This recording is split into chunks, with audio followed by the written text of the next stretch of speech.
Bismillahirrahmanirrahim. Assalamualaikum warahmatullahi wabarakatuh.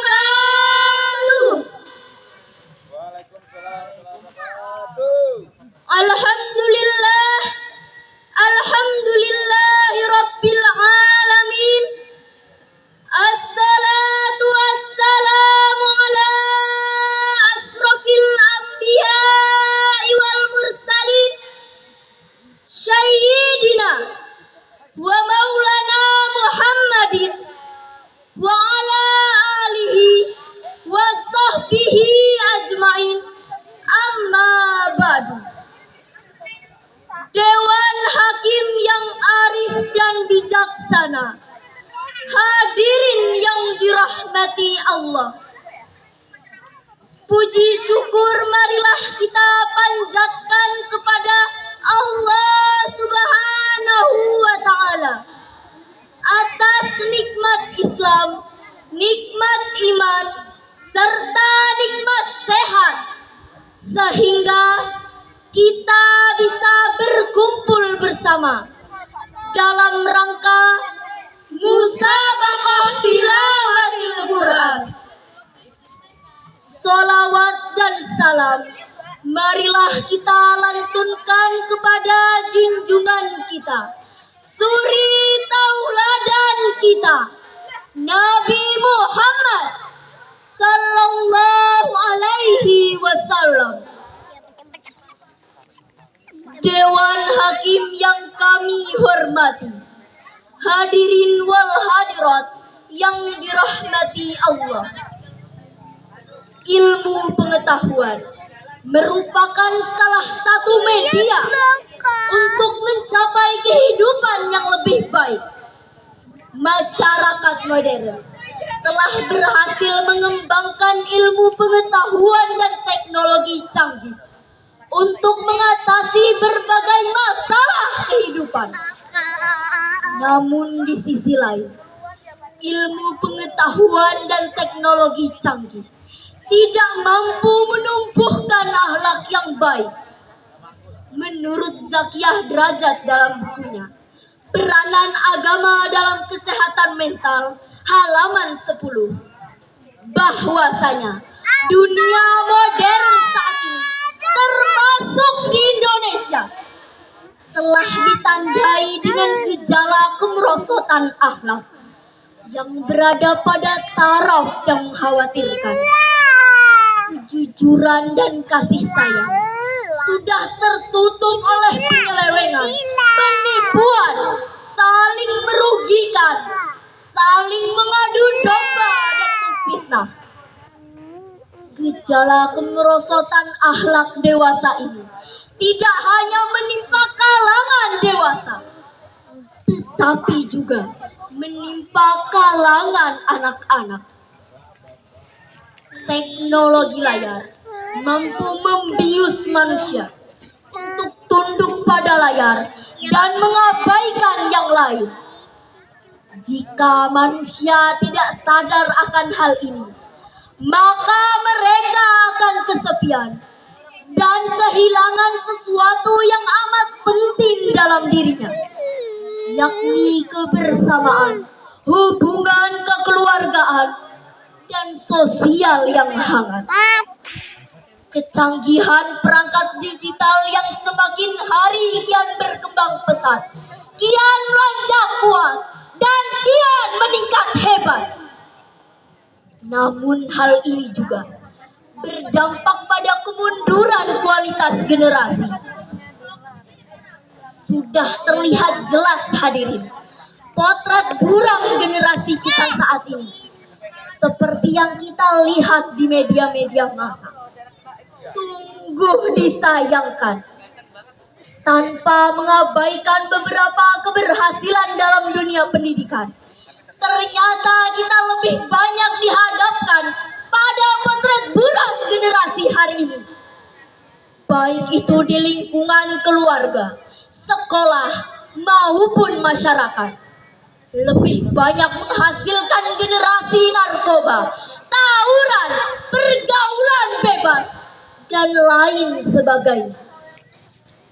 Lalu timbullah pertanyaan, bagaimana cara membangun generasi penerus Islam yang berjiwa rabani di zaman modern saat ini?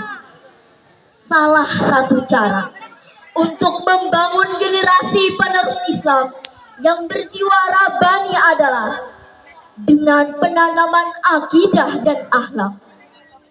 Akidah bersumber dari Allah Subhanahu wa Ta'ala, Sang Maha Penguasa.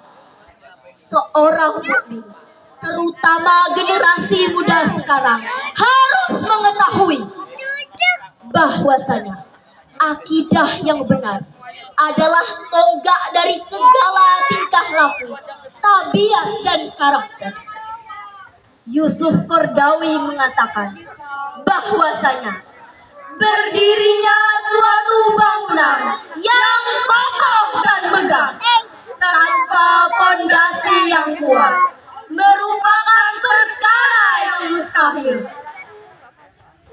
Demikian pula dalam Islam, betapa sulit menemukan atau bahkan tidak ada sosok seorang muslim yang mampu menciarkan agama Islam dan menjalankan segala aturan di dalamnya, kecuali mereka adalah orang-orang yang kuat dan benar. Oleh karena itu, dengan membentuk generasi yang berkarakter Qurani, akan membentuk pemuda menjadi pemuda yang cekatan, panutan dan tauladan. Luqmanul Hakim, seorang pemberi nasihat, memberikan petunjuk kepada kita bagaimana cara membangun akhlak yang baik dalam Islam, yakni dengan memperkokoh pondasi akidah. Karena akidah yang benar akan menjadi benteng bagi manusia dari hal-hal yang bisa merusak akhlak. Seperti halnya dalam penggalan surah Luqman ayat 13. A'udzu billahi minasyaitonir rajim.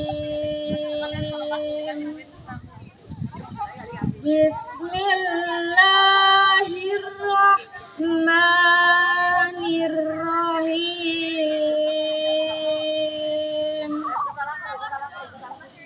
Ya bunayya la tusyrik billah.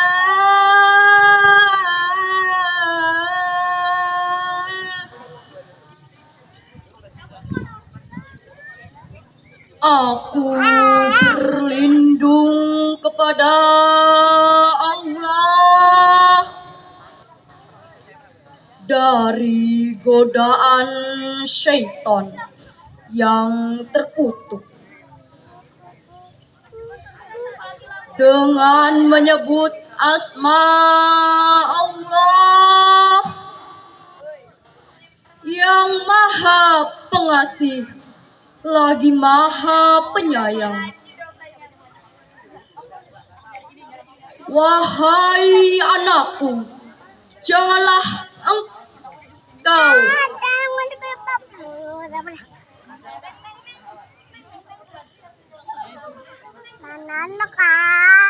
menyekutukan Allah. Luqmanul Hakim memberikan peringatan kepada anaknya bahwasanya karena hal itu bisa merobohkan fondasi akidah dan menghancurkan nilai-nilai moral. Kemusyrikan merupakan kezaliman, dosa yang besar. Mempersekutukan Allah di sini memiliki artian yang sangat sensitif.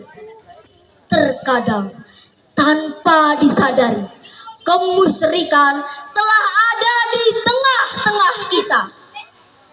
Konon lagi, pada era teknologi yang semakin canggih, esensi dari kemusyrikan kian gencar merongrong umat Islam.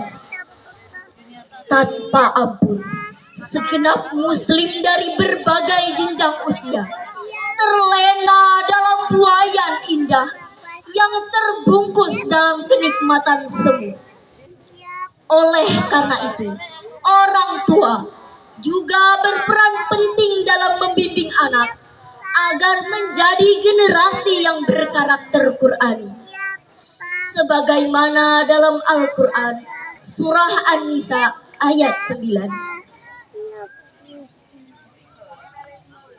وَيَحْسَى الَّذِينَ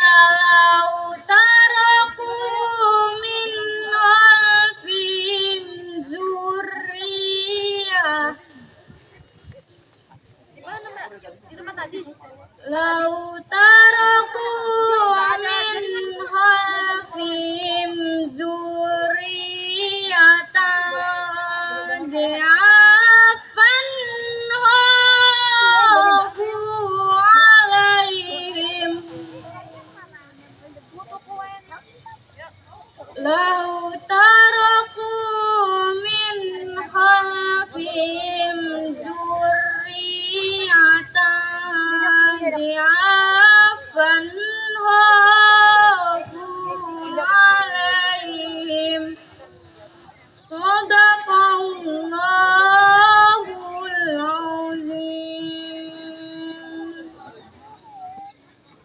Hendaklah kalian takut apabila meninggalkan generasi penerus di belakang kalian, generasi yang lemah. Maha benar Allah dengan segala firman-Nya. Imam Jalaluddin Asyuti dalam kitab tafsir Jalalain memberikan penjelasan bahwasanya orang tua jangan sampai meninggalkan keturunannya dalam keadaan lemah. Lemah di sini bukan hanya lemah dalam perihal harta, tetapi juga lemah dalam berbagai aspek. Salah satunya lemah dalam berakhlak dan juga lemah dalam berkaidah. Al-Quran mengandung nilai-nilai moral yang dapat dijadikan pedoman oleh manusia dalam bersikap dan berperilaku, dan lingkungan menjadi faktor utama dalam menentukan karakter seseorang. Ketika seseorang besar di lingkungan yang religius, maka hal itulah yang akan ditanamkan dalam kehidupan sehari-harinya. Begitu pula sebaliknya, ketika seseorang besar di lingkungan yang negatif, maka hal itulah yang akan ditanamkan dalam kehidupan sehari-harinya. Membangun kekuatan akidah adalah hal terpenting dan paling utama dilakukan. Mengapa akidah menjadi dasar semuanya? Karena tanpa ibadah yang kuat, tidak ada semangat untuk menjalankan ibadah. Dan tanpa ibadah yang baik, tidak terbentuk akhlak yang baik. Ketika akidah sudah kokoh, maka ibadah dan akhlak senantiasa mengikutinya. Generasi muda dituntut untuk menjadi cerdas, berwawasan luas, dan berakhlak lugas. Namun yang terpenting adalah generasi yang selalu berpegang teguh pada Al-Quran dan As-Sunnah. Karena generasi muda sekarang adalah khalifah di masa depan. Pemuda hari ini adalah pemimpin di hari esok. Ketika pemuda bersuara, jiwanya selalu menggelora. Pemuda adalah aset negara yang berharga. Jadilah generasi Rabani memiliki jiwa yang Qur'ani. Gapai